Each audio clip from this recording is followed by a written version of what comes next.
Well, school is almost out for most kids. And are you like I was as a parent, frustrated when summer came because you didn't know what to do with your kids?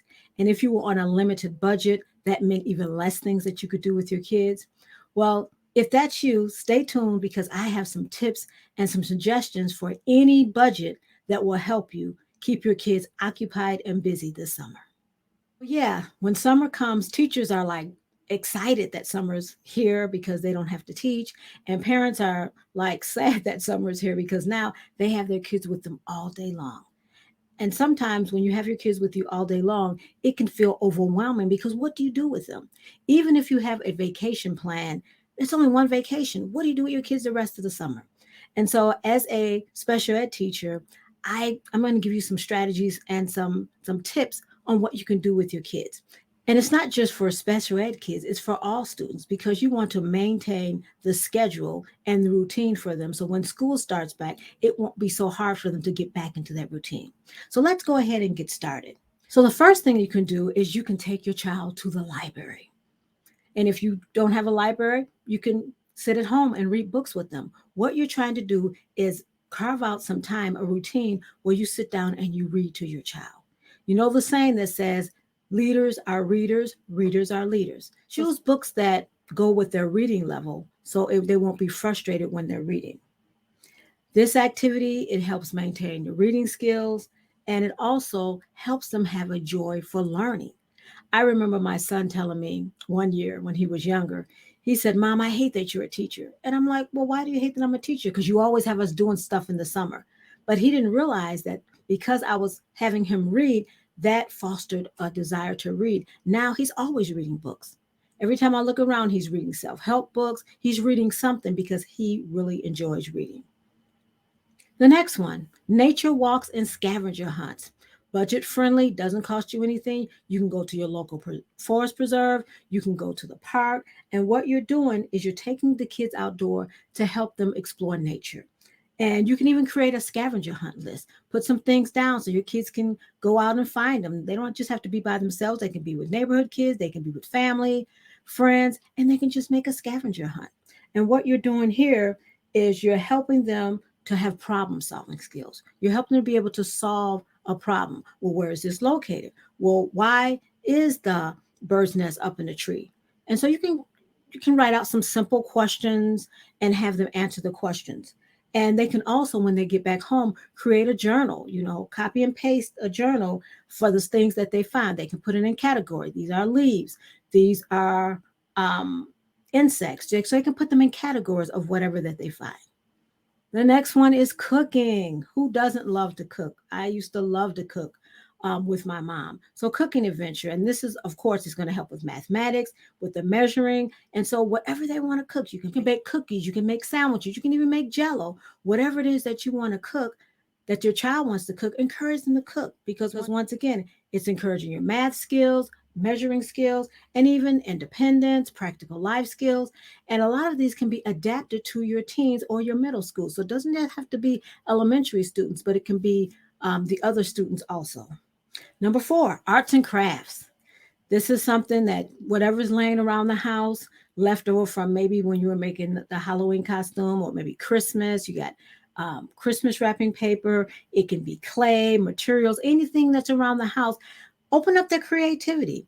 You're helping them with their fine motor skills, their self expression, and also you can make it a theme. You can decide on a theme. Let's make a beach theme. Let's make a water theme. So you can do themes. There's so many things that you can do. But again, it's budget friendly because it's things that you have at home, things that don't match, even clothing. Like maybe you have socks that don't match. They could cut the socks up, use the socks for their artwork. So the arts and craft is limitless to what you can put on there. The next one is gardening and plant care. I used to love gardening with my kids, just digging in the dirt, it helps stimulate sensory skills. And also, you're going to teach them how to plant and care for a living thing. potted plants. I remember when I was a child growing up, we used to put the plants in milk cartons or even in the plastic milk jugs that you can have. Just cut them out, put the dirt in them, and you can plant something. You're teaching the kids how to take care of something and something that they're responsible for caring for. They're watching it, they're getting a joy out of it. And it all promotes science and learning. You can talk about what's happening with the seed, what's happening when we water it. Why does it need the sunlight? So these are things that you can do with your children, and it facilitates them learning, and also you're bonding with your child.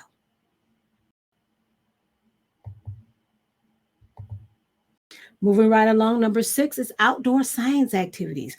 And this is one that a lot of the kids used to do as field trips. I don't know if they do them anymore, but they just conduct science experiments, like looking at the water properties and making homemade volcanoes and observing the behavior of insects. And you can just Google online how to make the volcano. We I used to love to make that. I think it's like with baking soda, vinegar. You shake it up, and then it squirts out, and you can just talk about that. What's happening with the baking powder and with the vinegar? What do you think? Once again, problem solving skills, and you're teaching them hands-on learning and also critical thinking and observation skills. So this science, again, it's limitless in the things that you can do with the science experiment. Number 7 is sensory play. And I know a lot of times in preschool, I used to do this with my preschool students. You know how you get the water tray and you put the sand and the water in there and they're playing in it. But you can also be more creative at home. You can get beings, different types of beings. I know you can go to the dollar store and they're $1 and just get beings and just pour it in a box. It can be a shoe box and let the kids play in it and talk about how things feel. You can even put like buttons in there. I almost forgot. You can even put buttons in there and let them search for it. Where's it at? Trying to feel the button. So the sensory development and cognitive development, that's all. When you're doing that, that's what's being encouraged. The different textures. You can even put different colors in there. Maybe you can put the colors of the beings and have them pick out the different colors. Like the navy beings are white, and maybe the pinto beans are red and or brownish red color. So you can think of activities and things that you can do with them. Number 8 is another good one. It's a virtual field trips. Now you can go back to the library if you want to, because they have computers there. There's online museums that you can explore.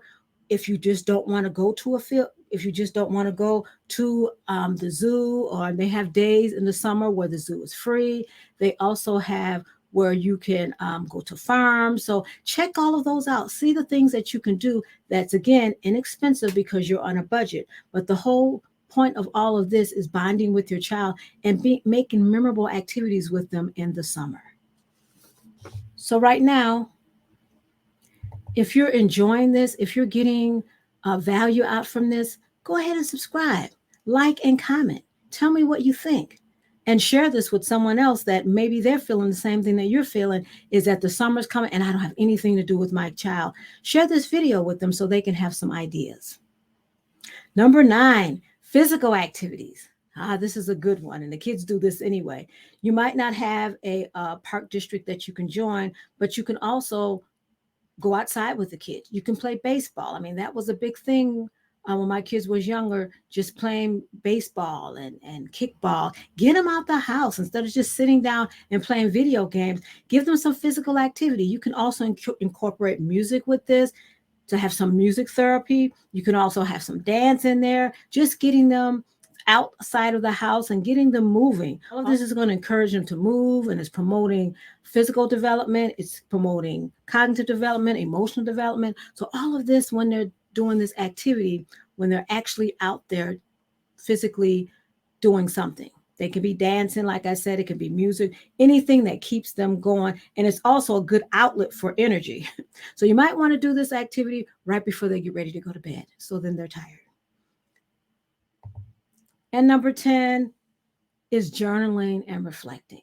And this is when they can sit down and you're encouraging them to write, keeping up their writing skills. What did you do today? What did you enjoy today? Let them, even if they can't write very well, let them draw about their experiences, draw about what did they do? What did they learn? Did they enjoy it? And maybe even some emotions that they felt when they were doing this. So all of these are activities that your kids can do in the summer. And by incorporating these activities for them, Like I said, special ed kids can do this, and also regular ed kids can do this too. And you're strengthening their skills and you're helping them to have a memorable and enjoyable summer. So let me know your thoughts. Write them down. Let me know your thoughts about some activities that you've done or that you will do with your kids, because this is not an exhaustive list. This is just some of the things that you can do. And so I encourage you to take the time out and spend time with your kids this summer. Like I said, sometimes you feel like, oh, there's nothing I can do. And, oh, the summer's going to be boring for them. But there are a lot of things you can do that are budget friendly. The whole idea is to take time out with your kids. What you can do is set up a calendar. Set up a calendar, and maybe you won't do something every day, but maybe every other day.